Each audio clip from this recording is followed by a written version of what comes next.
अगर आप उन चीजों को खरीदते हैं जिनकी आपको जरूरत नहीं, तो जल्दी ही आपको वो चीजें भी बेचनी पड़ जाएंगी जिनकी आपको बहुत जरूरत थी। दूसरा, if you can not control emotions, you can not control your money. तीसरा, if you don't find a way to make money while you sleep, then you will have to work until you die। अगर नींद में भी तू पैसा नहीं कमा पा रहा है सोते सोते, तो तुझे सारी जिंदगी काम करना पड़ेगा। नमस्कार, मैं Vivek Bindra, founder and CEO बड़ा बिजनेस.com। आज बात कर रहा हूं वॉरेन बफे की। गेम चेंजिंग वीडियो है। दुनिया के 4 सबसे अमीर आदमियों में उसका नाम आया पिछले 20 साल तक। कभी रैंक 1, कभी रैंक 2, कभी रैंक 3, कभी रैंक 4। 2008 में दुनिया का सबसे अमीर आदमी था। आज भी तीसरे या चौथे रैंक पे है, लेकिन पिछले 50 साल से उसी मकान में रह रहा है। लोग उससे मिलना चाहते हैं, मिलता नहीं किसी से। एक बार बोली लगाई गई, मैं मिलूंगा वॉरेन बफे से, लंच करना चाहते हैं, लंच करना चाहते हैं। बोली लगाई तो उनके लंच के लिए 35 करोड़ रुपए उनको दिए गए कि मैं आपके साथ 1 घंटा लंच करना चाहता हूं। वॉरेन बफे ने 35 करोड़ खुशी खुशी लिए, ले आ भैया 35 करोड़, और दान में दे दिए। उन्होंने सोचा कि ये बड़ा अच्छा तरीका है, मेरे साथ लंच करने आ रहा है, 35 करोड़ मैं दान दे दूंगा। Living legend of investing, financial adviser है भैया। किनके? दुनिया के बड़े बड़े प्रेसिडेंट्स और दुनिया के बड़े बड़े बिजनेस टाइकून्स के financial adviser. His words are not words, they are world to the world. Hindi में बोलूं क्या, उनके शब्द शब्द नहीं है, वो दुनिया के लिए पूरी दुनिया है। यानी कि वो कुछ भी बोल देते हैं भैया, गेम चेंज हो जाता है। 1970s की बात कर रहा हूं, 50 साल पहले भी वो जिस स्टॉक को खरीद लेते थे ना, उस स्टॉक का भाव अगले दिन 10% बढ़ जाता था। बात समझो, एक उसका नेब्रास्का वो स्टेट है सेंट्रल यूएस के अंदर, वहां पे उसका एक दोस्त हुआ करता था, वो बाद में माइक्रोसॉफ्ट ज्वाइन कर गया। कहानी बता रहा हूं, गेम चेंजिंग। माइक्रोसॉफ्ट ज्वाइन कर गया, माइक्रोसॉफ्ट में सीनियर लीडरशिप में था। नेब्रास्का के उस दोस्त ने एक बारी उससे पूछा, भैया वॉरेन बफे एक बात बता, तू माइक्रोसॉफ्ट में इन्वेस्ट नहीं करता, उसका स्टॉक नहीं खरीदता, तुझे क्या लगता है माइक्रोसॉफ्ट में कोई कमी रह गई है जो तू उसका स्टॉक नहीं खरीद रहा? उसने ईमेल लिखा वॉरेन बफे को। वो जिंदगी का पहला ईमेल, वॉरेन बफे ने उसको रिप्लाई किया। नेब्रास्का का उसका दोस्त था, तो उसने रिप्लाई करते वक्त बताया, मैं माइक्रोसॉफ्ट इसलिए नहीं लेता, इसलिए नहीं लेता, इसलिए नहीं लेता, बहुत सारे कारण लिख दिए। और साथ में उसने उसको नेब्रास्का की फुटबॉल टीम जो बड़ी बेकार थी उसके साथ भी कंपेयर कर दिया। अब वो मेल तो कर दिया, एक मेल किया था, लेकिन थोड़े दिन के बाद जो वहां की सरकार थी, यूएस गवर्नमेंट, उसने उस मेल को ट्रैक करके निकाल लिया। उन्होंने उस मेल को, प्राइवेट मेल को पढ़ा, और वो उनको लगा कि ओहो, इससे तो हमें माइक्रोसॉफ्ट के बारे में बहुत कुछ समझ में आ रहा है, वॉरेन बफे ने यह बात बोली है। वो मेल जाकर के बाद में वॉल स्ट्रीट जर्नल के अखबार में छप गई। इसको बहुत बुरा लगा, मेरी प्राइवेट ईमेल पहली बार लिखी थी और सरकार ने निकाल करके अखबार में छपवा दिया। वो दिन आखिरी दिन था उसका, उसके बाद उसने कभी किसी को मेल नहीं लिखा। उसको इस बात का दुख नहीं था कि मैंने माइक्रोसॉफ्ट की निंदा करी, उसको इस बात का दुख था कि मैं नेब्रास्का नाम के स्टेट में रहता हूं, और उसमें छोटा शहर है ओमाहा, लेकिन मैंने जो है नेब्रास्का की फुटबॉल टीम की बेइज्जती करी है। ऐसा ना हो जाए मुझे यहां से घर छोड़ना पड़ जाए। बहरहाल, एनुअल लेटर जरूर लिखते हैं अपने सारे शेयर होल्डर को, और जो एनुअल लेटर लिख करके भेजते हैं अपने शेयर होल्डर्स को, जो अपने इन्वेस्टर्स हैं, जब ये उनको भेजते हैं तो पूरी यूनिवर्सिटीज बैठ करके उनके एनुअल लेटर को पढ़ती है, इनकी कही हुई बात को पढ़ा जाता है। यूनिवर्सिटी सिखाती है, अरे देख भाई वॉरेन बफे ने चिट्ठी लिखी, अरे क्या लिखा होगा इसके, 63 कंपनियां हैं आज वॉरेन बफे की। मेरा वीडियो देख लेना भैया, थोड़ी देर के अंदर मैं इतनी सारी लर्निंग देने वाला हूं। 63 कंपनीज वॉरेन बफे की। हर कंपनी के सीईओ को साल में एक चिट्ठी भेजता है, ना मिलता है ना फोन पे बात करता है। वॉरेन बफे साल में एक चिट्ठी भेज दी और उसमें लिख दिया, भैया तुम्हारा ये गोल है, तुम्हारा ये केपीआई है, ये तुम्हारे की परफॉर्मेंस इंडिकेटर, और ये तुम्हारे इस साल के गोल होने चाहिए, इसको अचीव करके दिखाओ। एक चिट्ठी भेजी, बस हड़कंप मच जाता है। कोई मिलता नहीं, कुछ बात नहीं करता। मीटिंग ले, क्योंकि उनकी आदत क्या, पढ़ते रहते हैं, 10-10, 12-12 घंटे तो रोज पढ़ते हैं, कोई मीटिंग करते ही नहीं। वो हार्वर्ड बिजनेस स्कूल में पढ़ने गए थे, उनको रिजेक्ट कर दिया, उसको एडमिशन नहीं मिला। वॉरेन बफे को हार्वर्ड बिजनेस स्कूल में, आज Harvard business school Warren Buffett की केस स्टडी सिखा रहा है सबको। आज बता रहा है भैया वॉरेन बफे इतना बड़ा कैसे होगा, उसको उस समय पढ़ने नहीं दिया था। आज एक बात समझ लेना, जो सबसे बड़े 100 अरबपति हैं दुनिया के, उनमें से 80% लोग खुद से अरबपति बने हैं, मां बाप के पैसे से नहीं बने हैं। और वो बड़ी अच्छी एडवाइस भी देते हैं लोगों को, कहते हैं क्रेडिट कार्ड से दूर रहना, पैसे ने आदमी को नहीं बनाया, आदमी ने पैसे को बनाया, इसको याद रखना, और दूसरे के कहे अनुसार काम नहीं करना, अपनी बुद्धि से काम करना। बचपन में इनके खून के अंदर बिजनेस घुस गया, इनको पहले से पता था अमीर तो बहुत बनने वाला हूं। 6 साल की उम्र में रिसर्च करने चले गए दुकान के बाहर, अरे कौन सी कोल्ड ड्रिंक के ढक्कन ज्यादा है, बाहर जाके ढूंढने लगे, अरे इसका ढक्कन उसका ढक्कन, अलग अलग ढक्कन देखे उन्होंने। वहां जाकर रिसर्च में इनको समझ में आया सबसे ज्यादा कोल्ड ड्रिंक के ढक्कन बाहर कोका कोला के पड़े हैं। उससे उसने धंधा चालू कर दिया। 6 कैन कोका कोला के 25 सेंट में खरीदता था, 30 सेंट में बेचाता था, 25 सेंट में खरीदता था, 30 सेंट में बेचाता था, हर रोज 5 सेंट बचाया। 6 साल की उम्र में जब बच्चे कंचे खेल रहे हैं, ये धन से धंधा करना शुरू कर दिया। और वो जो कोका कोला पे रिसर्च किया, वहां से इसको रिसर्च की आदत पड़ी। 11 साल की उम्र में इसने पहली बार एक स्टॉक मार्केट, शेयर मार्केट में इन्वेस्टमेंट किया। इसके पिता ने इसको गाइड किया था। वहां पे सिटीज सर्विस नाम का एक स्टॉक था, जिसको उसने 38 रुपए के भाव में, $38 के भाव में खरीद लिया। अब हुआ क्या, वो नीचे गिर गया, नीचे गिरा, इसको बच्चे टेंशन हो गई, अरे नीचे गिर गया, नीचे गिर गया।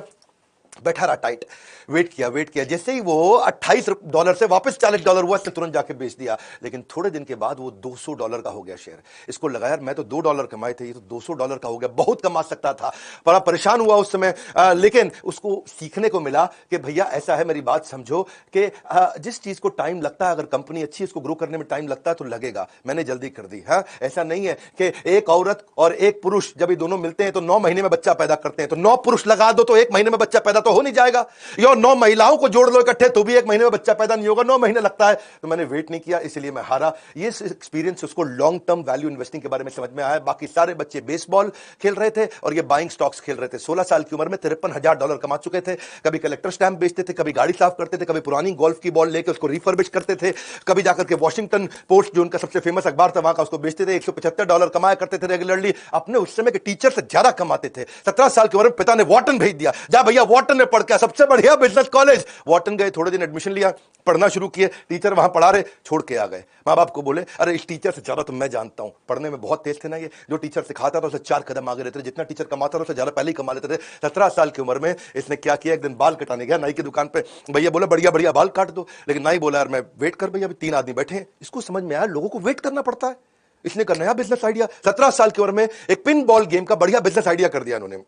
पिनबॉल गेम कैसा होता है, ये समझो जैसे इंडियन कंचे होते हैं ना, उसका पॉलिश्ड वर्जन। हाँ, वहां पे टेबल लगा दी, उसमें कंचा छेद में फेंकना रहता है, तो वो निकल पिनबॉल मशीन बोलते हैं उसको। इन्होंने $25 की मशीन ली, जाके नाई को समझाया कि मेरी बात समझ भाई, तेरा इसके अंदर कोई रिस्क नहीं है, नो रिस्क प्रेपोजिशन। पैसा मेरा है, लगेगा, लोग आएंगे खेलेंगे और उनको मजा आएगा, तेरे पास ज्यादा लोग आएंगे, वेट करते वक्त वो खेलते रहेंगे।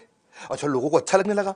हाँ, उसमें क्या सिस्टम था कि भाई 5 सेंट डालो और 20 बॉल मिलेंगी, आराम से खेलते रहो। नाई भी फ्री हो गया, बोला नहीं अभी तो किसी और के बाल काट ले, अभी तो मेरे कंचे चल रहे हैं भैया।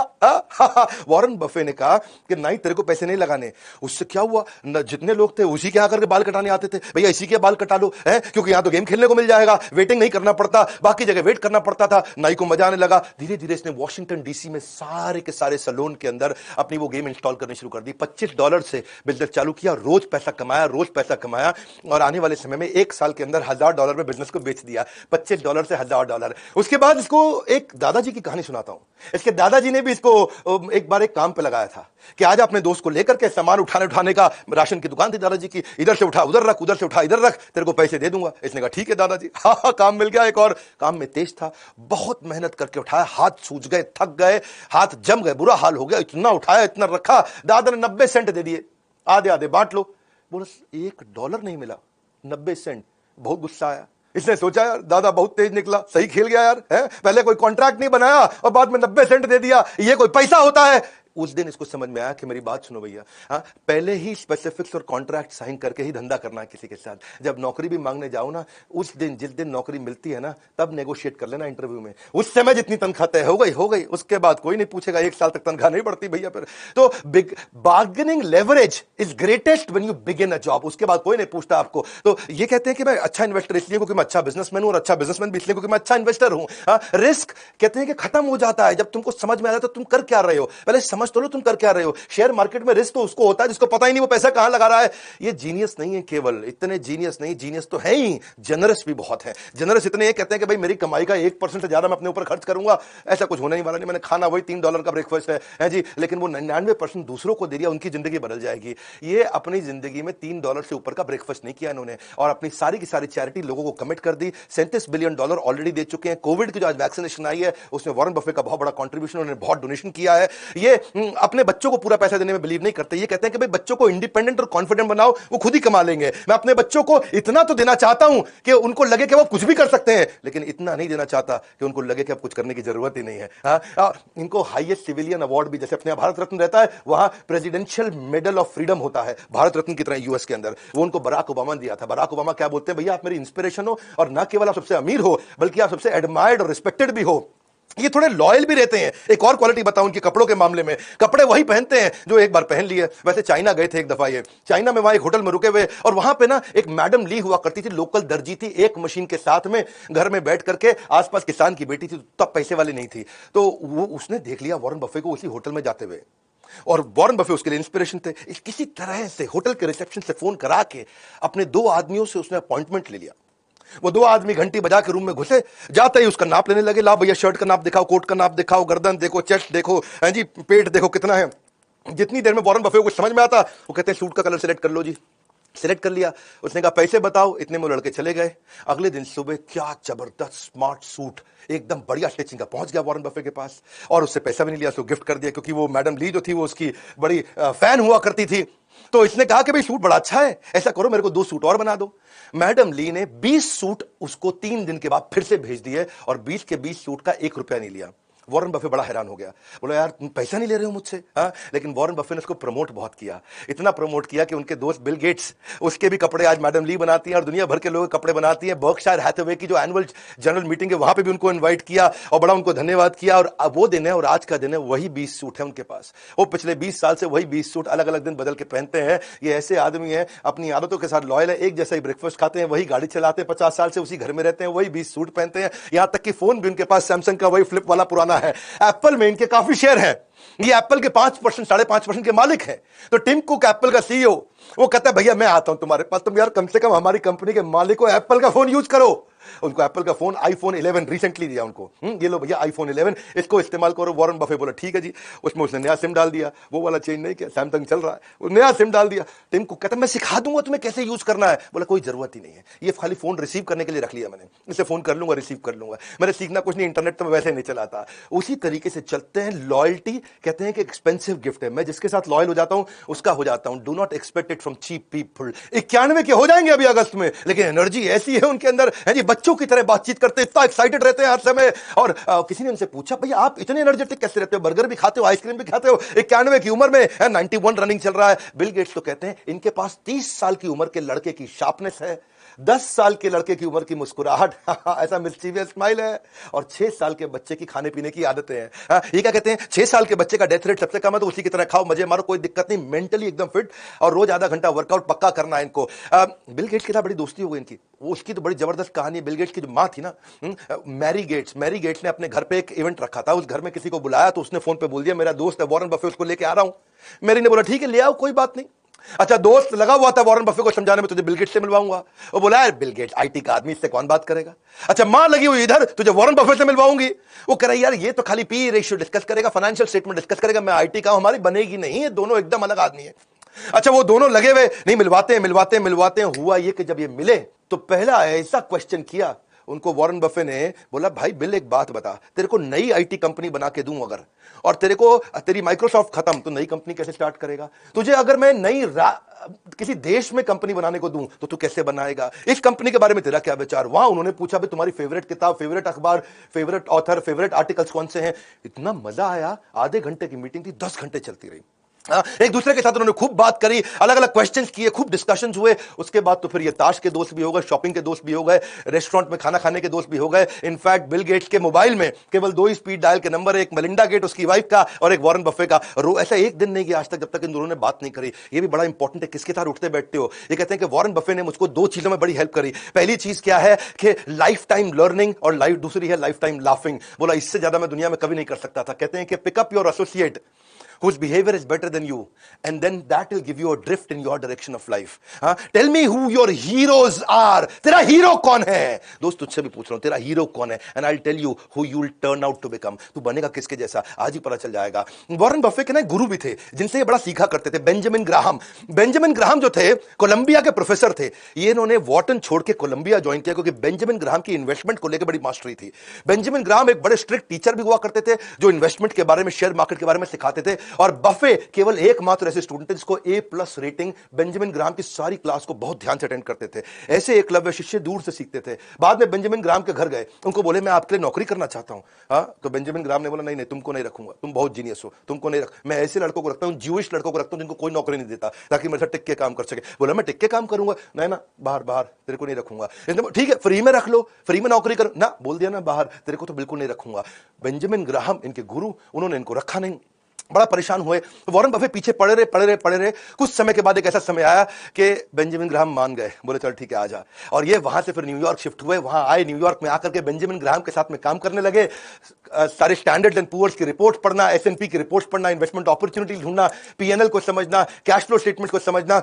जब जिस समय यंग लड़के प्लेबॉय मैगजीन है जी, जहां पे आप देखते हैं कई देवियों के चित्र होते हैं अलग अलग प्रकार के, जिसमें वो कम कपड़े पहन के रखती है, उनके चित्र देखते थे। ये उस समय बैलेंस शीट देखा करते थे। ऐसे भयंकर फोकस्ड आदमी थे। बेंजामिन ग्राहम और वॉरेन बफे की जोड़ी ने कमाल कर दिया। वॉरेन बफे खूब सीख रहे थे, लेकिन फिर एक ऐसा समय आया कि वॉरेन बफे और बेंजामिन ग्राहम की थ्योरीज में फर्क आ गया। बड़ा फर्क था। बेंजामिन ग्राहम क्या कहते हैं कि भाई ये खाली बैलेंस शीट और इनकम स्टेटमेंट देखो, कंपनी का कैश फ्लो स्टेटमेंट देखो, बहुत है, इससे समझ में आ जाए कंपनी चल रही है कि नहीं चल रही, चलेगी कि नहीं चलेगी। ये बोले नहीं नहीं, वो क्वांटिटेटिव है, वो नंबर है, मेरे को मैन पावर भी देखनी है, मुझे लीडरशिप भी देखनी है। वॉरेन बफे मानते थे केवल हमारे को परफॉर्मिंग बिजनेस नहीं देखना है, हमें क्वालिटी बिजनेस देखना है जो आगे तक चलेगा। आज चल रहा है मतलब ये नहीं कि आगे चलेगा। बात समझना, शेयर मार्केट के पावरफुल प्रिंसिपल देने वाला भाई वॉरेन बफे का वीडियो है। मेरे वीडियो बाकियों की तरह तो होते नहीं, गेम चेंजिंग है, क्योंकि यहां बेंजामिन ग्राहम बोलते थे क्वांटिटेटिव मेथड और नंबर चेक कर लो, quantity number, quantitative method number, number समझ लो, समझ आ जाए कंपनी चलेगी। ये बोले ना ना ना, क्वांटिटेटिव के साथ क्वालिटेटिव अप्रोच। उनकी मैन पावर कैसी है, धंधा कैसा है, कंपटीशन कैसा है, लोकेशन कैसी है, कंपनी में जाओ, लीडरशिप से मिलके आओ, बिजनेस मॉडल देखो, इकोनॉमिक मोट देखो, कॉम्पिटिटिव एडवांटेज देखो। मोटा मोटा बफे कहते थे भाई कंपनी चलती कैसी है, अंदर घुसो, उसकी लीडरशिप देखो, ईमानदार है कि नहीं।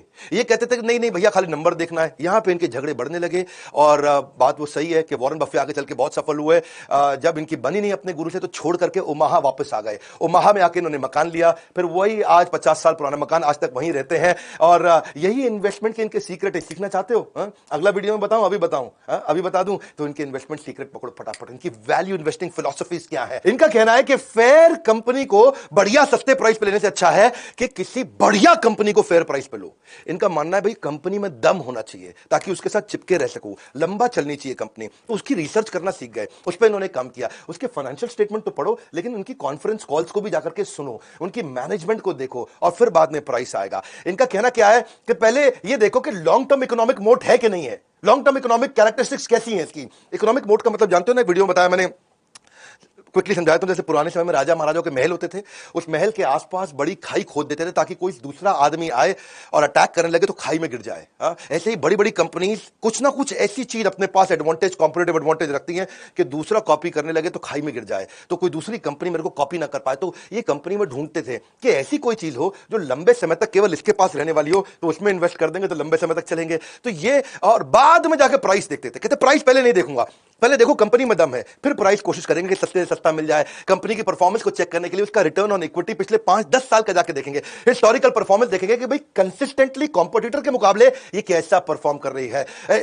बहुत ज्यादा महंगी कंपनी खरीदने में बिलीव नहीं करते रहे, लेकिन एक्सीलेंट कंपनी वो उनका पहला रूल था। कंपनी जो फंडामेंटली चीपर हो अपनी वर्थ से। और उसके बाद क्या है, ये कहते हैं कि भाई गैम्बलिंग तो करनी नहीं है, क्योंकि गैम्बलिंग से लॉस होएगा ही होएगा। इन्फॉर्म्ड रहो अपने डिसीजन में, सीखो, अपना होमवर्क करके चलो। कंपनी पे कर्जा तो नहीं है कहीं, कर्जे को जरूर चेक करते हैं, क्योंकि ये कहते हैं कि अगर कोई आदमी बुद्धिमान ना, स्मार्ट है, तो बिना कर्जा लिए भी बिजनेस कर जाएगा। ये प्रिंसिपल मैंने भी बड़ा बिजनेस में सीखा। आज तक हमने 1 रुपए का कर्जा नहीं लिया और हमारी ऑर्गेनाइजेशन की वैल्यूएशन और रेवेन्यूज कंटिन्यूसली ग्रो किए, क्योंकि फंडामेंटल्स बहुत मजबूत रखे हमने बड़ा बिजनेस के अंदर। यही मैं सारे अपने ट्रेनिंग प्रोग्राम्स में भी सिखाता हूं, हमारे एवरीथिंग अबाउट एंटरप्रेन्योरशिप। इसकी बात बाद में करेंगे। ये कंपनी के प्रॉफिट मार्जिन को देखते हैं। 2 बातें हैं, एक अच्छा प्रॉफिट मार्जिन है, इसका मतलब कंपनी बढ़िया है, लेकिन दूसरा, अगर प्रॉफिट मार्जिन हर साल बढ़ रहा है, इसका मतलब कंपनी के ऑपरेशंस और खर्चों पे बड़ा कंट्रोल भी रखा हुआ है। ये कहते हैं कि लॉन्ग टर्म अपॉर्चुनिटी वाली ऐसी कंपनी ले लो जिसके साथ टिके रहो, 20% कम से कम ग्रोथ देनी चाहिए स्टेबल तरीके से। फाइनेंशियल स्टेटमेंट उसकी देखो, एनालाइज करो, उसके सारे के सारे करंट और पास्ट परफॉर्मेंस को पहले पूरा झांक लो। If you don't feel comfortable in making the rough estimate के कितना कमा के देगी, तो उसको खरीदना भी मत। इनकी आदत भी ऐसी है कि ये डीप डाइव करेंगे उसकी वैल्यूएशन में। तभी तो रोज 10 से 12 घंटे पढ़ते हैं, 500-500 पेज रोज पढ़ते हैं। वॉरेन बफे तो मैंने सक्सेस हैबिट्स ऑफ बिलियनियर के वीडियो में बताया था, वॉरेन बफे से ज्यादा लर्निंग किसी ने नहीं किया। पूरी दुनिया इनको अपना गुरु मानती है इस मामले में कि ये सीख सीख के आगे बढ़े, क्योंकि और कोई तरीका नहीं था। ये कहते हैं कि अगर बिजनेस अच्छा रहेगा ना तो स्टॉक अपने आप चलेगा, उसका प्राइस अपने आप बढ़ता चला जाएगा। ऐसे खरीदो स्टॉक को जैसे अपना मकान खरीद रहे हो, जैसे किसी के साथ शादी करने वाले हो। जब आप शादी कर लेते हो तो रोज रोज शादी तोड़ते नहीं, रोज रोज नहीं तोड़ते। तो ऐसे ही कहते हैं कि रोज रोज स्टॉक नहीं बदलना चाहिए। इनको प्रेम है इस काम से। और ये स्टीव जॉब्स की तरह ये भी ये बोलते हैं, success comes to those who love doing what they are doing. और ये एक बात और है, ये कहते हैं कि बार बार स्टॉक अगर बेचोगे ना, जल्दी जल्दी खरीदोगे बेचोगे, तो उसके ऊपर टैक्स भी आपको देना पड़ जाएगा, उसकी ट्रेडिंग कमीशन भी देनी पड़ेंगी, तो उस पर भी पैसा बचाना चाहिए। और अगर आप किसी स्टॉक को खरीदने में 10 साल के लिए, कितने साल के लिए, 10 साल के लिए अगर आप कॉन्फिडेंट नहीं हो तो स्टॉक को खरीदने की जरूरत नहीं है। 10 मिनट भी ऐसे स्टॉक को रखना मत। Calling someone who does this trading every day, जो रोज रोज करता हो और कहता हो कि हाँ जी मैं तो ट्रेडर हूं, बढ़िया इन्वेस्टर हूं, तो कहता है ऐसे ही जैसे हर बार नई लड़की के साथ रात को सोएगा और अपने आप को कहता है कि मैं बड़ा रोमांटिक हूं, ये तो रोमांटिक नहीं है, तो सेक्स एडिक्ट है। हाँ, ऐसे ही जो रोज रोज शेयर मार्केट में खरीदता बेचता है, हाँ, वो क्या है, वो इन्वेस्टर नहीं है, वो एक नॉर्मल रूटीन ट्रेडर है। Never invest in a business that you can not understand. एक बार समझ लो बिजनेस को, इससे कई प्रिंसिपल्स हैं, वो आपको भी सीखने चाहिए। हाँ, तभी आप एक बढ़िया पावरफुल इन्वेस्टर बन सकते हो, ये सीखना जरूरी है। हाँ, investment in a number of mediocre business नहीं चाहिए है, क्योंकि वो फिर आपकी क्वालिटी इन्वेस्टमेंट्स की को डाइल्यूट कर देगा, क्योंकि पैसा तो आपके पास लिमिटेड है। ये कहते हैं मैं हजारों कंपनी को पहले एनालाइज कर लेता हूं और उसके बाद फिर जाकर के बढ़िया से चूज करके इन्वेस्ट करता हूं। क्यों? इनका रूल क्या है? Rule number 1, never lose money, और rule number 2, never forget the rule number 1। ये बड़ी इंपॉर्टेंट चीजें हैं। हाँ, ये इनकी खास बात क्या है, आप समझ लीजिए कि 500 पेज पढ़ने का जो इनका सिस्टम है रोज का, the more you learn more you earn, ये प्रिंसिपल है। Best investment that you can make is investment on your own self, ये वॉरेन बफे का कोट है।